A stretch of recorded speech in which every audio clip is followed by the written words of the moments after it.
पूर्व मंत्री तथा कांग्रेस की विधायक गीता बुक्कल जी हमारे साथ हैं। मैडम, सेशन खत्म हो चुका है, सेशन के बारे में आपकी टिप्पणी क्या है, कैसा रहा? देखिए, जो शीतकालीन सत्र रहा, नाम तो शीतकालीन था। बहुत मामला गरमाया। एचपीएससी के पेपर लीक का मामला गरमाया, पर्ची खर्ची अटैची का मामला गरमाया पूरी तरह से।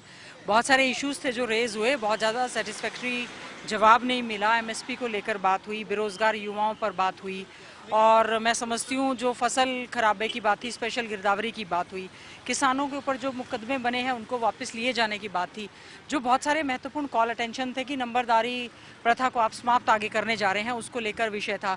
सबसे बड़ा विषय चिंता का ये रहा कि जो तीसरी लहर कोरोना की आने की जो चिंता है, उसको लेकर सरकार की क्या तैयारियां हैं, क्योंकि 8-9 हज़ार पद आज भी डॉक्टर्स के खाली हैं, स्पेशलिस्ट के खाली हैं, और इसको लेकर सभी ने सदन में चिंता व्यक्त की। हमने बार बार मुख्यमंत्री जी से मांग करी कि आप इतने सारे कमीशन बना रहे हैं, आप क्यों शेड्यूल कास्ट कमीशन का गठन आप नहीं करते हैं? जब सरकार बनी थी उसी समय ही आपने जो है शेड्यूल कास्ट कमीशन भंग किया था। इसके ज़्यादा सबसे महत्वपूर्ण विषय जो कि मैंने अप्रोप्रिएशन बिल के दौरान उठाने का प्रयास किया, और मैं ज़ीरो आर में इसको उठाना चाह रही थी, कि आज इस समय हमारी जो पंचायतें हैं, 6275 के करीब पंचायतें हैं जिनका कि चुनाव होना है, उनके बस्ते जो हैं 22 फरवरी को लेकर बीडीओज को दे दिए।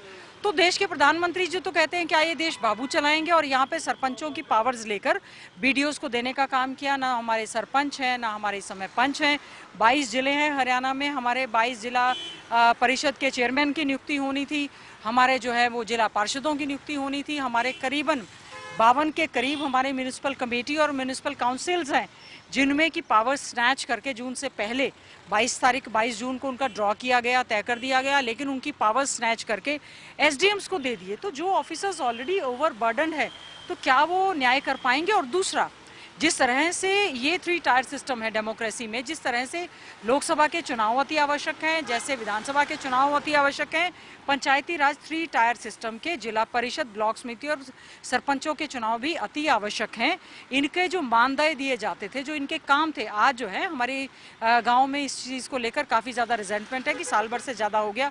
क्या कारण है? भारतीय जनता पार्टी और जेजेपी की सरकार जो है पंचायतों के चुनाव नहीं करवा रही है। मैम, कोविड को देखते हुए, कोविड की तीसरी लहर या ओमिक्रॉन को देखते हुए, जो हेल्थ मिनिस्टर ने सदन में भी कहा और 1 जनवरी से सख्ती लागू की जा रही है, विदाउट वैक्सीनेशन, जो 2 वैक्सीनेशन नहीं लगी होंगी उन लोगों को कहीं भी सार्वजनिक जगह पर आने जाने पर प्रतिबंध रहेगा। देखिए, हमारे आदरणीय हेल्थ मिनिस्टर साहब ने प्रतिबंध जो लगाए गए हैं उनकी घोषणा तो कर दी, लेकिन स्वास्थ्य सेवाओं में वृद्धि की तो कोई भी बात नहीं कही।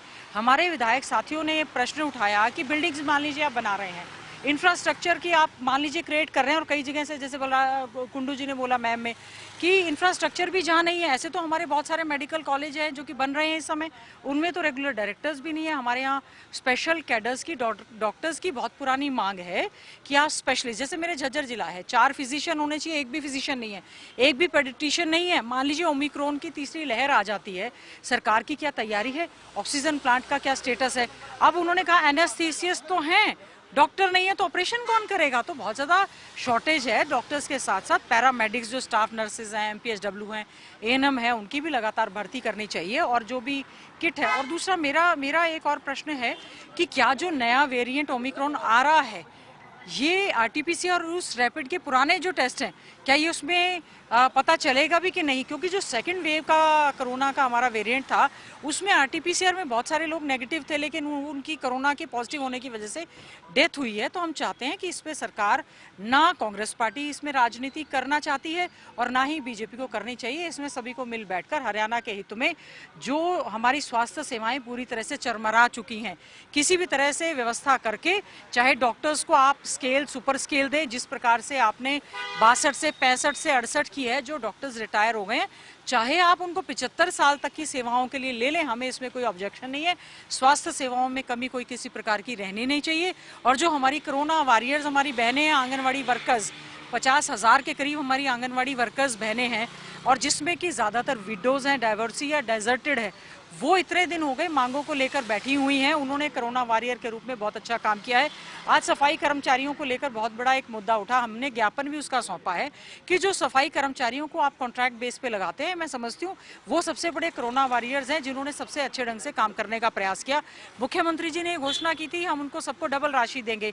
डबल राशि छोड़िए, उनको तो उनके काम के बदले भी जो है वो पैसा नहीं दिया जा रहा है। और बेरोजगार युवा आज जो परेशान है और जो बिल इस तरह के लेकर आ रहे हैं कि नशे को बढ़ावा देने के लिए 25 साल से आप 21 साल का लाइसेंस आप दे रहे हैं कि युवा जा सकते हैं, तो मैं समझती हूँ युवाओं को शराब और नशे के चपेट में ऑफिशियली ले जाने की बजाय 31% से ज़्यादा हमारा जो अनएम्प्लॉयमेंट रेशो है वो बढ़ती जा रही है। सरकार युवाओं को रोजगार देने का बात करे। और जो सबसे बड़ा घोटाला और घपला जिसकी हमने मांग कही कि पर्ची, खर्ची और अटैची का जो बिल्कुल HPSC जो हमारा एक संवैधानिक एक दफ्तर है जिसमें कि जो वॉचडॉग है मेरिट का, उसमें इतना बड़ा कांड हुआ है। हमने बार बार उस चीज़ की मांग की है कि इसको जो है आप CBI से या सिटिंग जज से जांच करवाएं।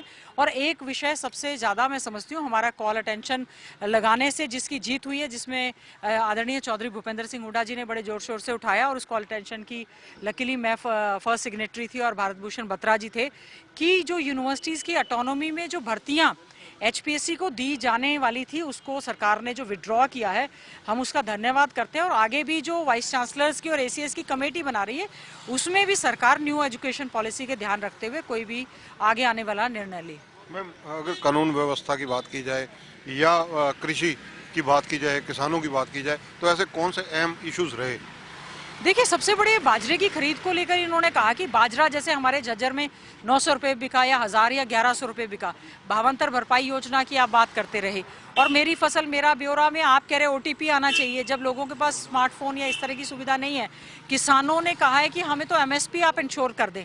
हमारी मार्केटिंग बोर्ड जो हैं बहुत अच्छे हैं, हमें मिनिमम न्यूनतम समर्थन मूल्य आप दे दें। और जो नए कानून वापस हुए हैं बहुत अच्छी बात है, हम उसमें देश के प्रधानमंत्री का धन्यवाद करते हैं। हम लेकिन चाहते हैं आगे जो भी निर्णय लिया जाए उसमें जो है किसान संगठनों से पूरी तरह से ये बात करनी चाहिए, क्योंकि ये हमारे किसान संगठनों की, किसानों की, गरीब मेरे वर्ग की बहुत बड़ी जीत है। और कांग्रेस पार्टी ने पूरी तरह से उनको समर्थन दिया। और आने वाले समय में हम चाहते हैं जो हमारे किसानों पर दर्ज मुकदमे हुए हैं उनको सरकार अतिशीघ्र वापस ले, और जो हमारे 700 से ज़्यादा किसान हुए हैं और जो हमारे हरियाणा के किसान हैं उनके लिए शहीद स्मारक भी और उनको रोजगार और मुआवजा देने की बात सरकार ज़रूर करे। और हमारे जो कोरोना वॉरियर्स, खासतौर से डॉक्टर्स हैं या जो नई भर्तियां, बेरोजगार युवा तो धक्के खाता फिर रहा है, और साथ ही साथ में आपके पास बेरोजगारी की इतनी सारी वैकेंसीज पड़ी हैं, तो अतिशीघ्र जल्दी से जल्दी सरकार जो है उन भर्तियों के एडवर्टीजमेंट करके युवाओं को रोजगार देने की बात करे।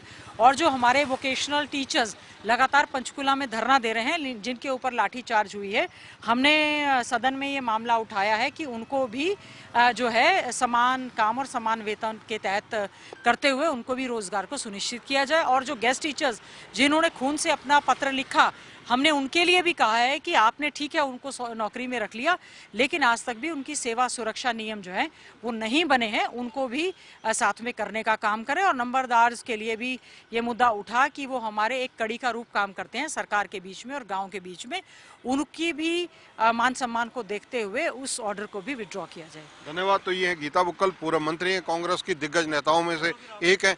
इन्होंने कई मुद्दों पर जो सदन के अंदर गूंजे उन पर चर्चा की, क्योंकि जिस प्रकार से विधानसभा सत्र खत्म हो चुका है, शीतकालीन सत्र की समाप्ति के बाद पंजाब केसरी से एक्सक्लूसिव बातचीत में गीता बुक्कल ने कहा कि किसानों के मुद्दे पर हमारा स्टैंड आज भी यही है कि जल्दी से जल्दी उनके खिलाफ दर्ज केस वापस किए जाएं, शहीद स्मारक बनाई जाए, मुआवजा दिया जाए।